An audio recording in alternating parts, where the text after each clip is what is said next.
All right, I'm going to take a look at gold today. I think we might be moving down into a minor daily cycle low. Gold did come within a few dollars of this all-time high, which should act as resistance. It's occurring a little late in this daily cycle, so it's a good chance that this is a profit-taking event. There's also a small chance that this is a kind of a premature profit-taking event. Anybody that got long back here and has ridden this all the way up may have decided here that they didn't care about catching the last 0.5% to a full complete test, and they started taking profits a little early. Sometimes that happens, and then the dip buyers will come in eventually and push it up, and you'll get a full test of their resistance, and not just in gold but in other assets as well. This is a pretty familiar pattern.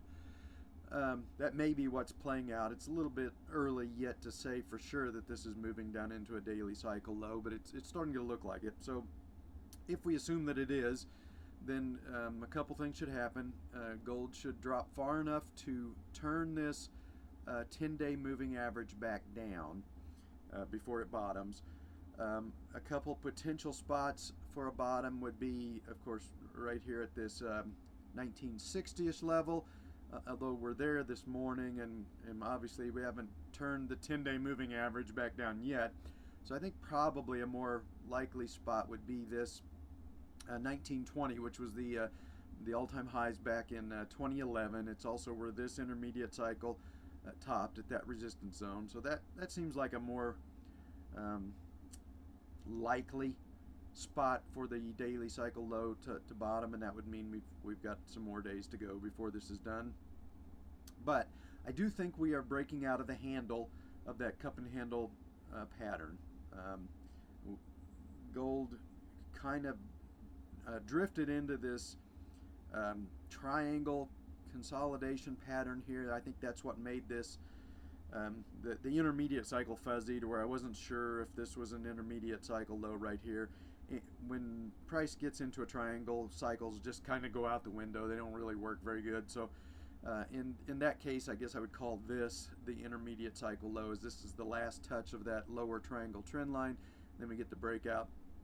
So I think gold is breaking out of that pattern, and I think it is going to break through this resistance. And the size of this cup and handle pattern is gigantic, which implies that we've got a really big move ahead of us. I think probably a minimum target is at least 5,000, maybe even as high as 10,000. I don't think it's going to get there this year. It's going to take several years to do that. But I think we are finally done with this long sideways consolidation. You can see we are in the advancing phase of a new intermediate cycle. Price is staying embedded in the overbought condition, which should mean that once we get down here and tag oversold, then price should rally pretty quickly from that oversold condition, just like it did here. So if you want to buy the dip, then I think I would try and pick a bottom right here at this 1920-ish level if it gets there. On the other hand, if we were to reverse before turning this 10-day moving average back down and make another run and maybe a marginal breakout above this high, I would be very suspicious that would be sustained. As I've noted before, that breakouts that occur late in cycles don't tend to produce sustained moves. So it would be better if we could finish this daily cycle low and then start to run at this all-time high.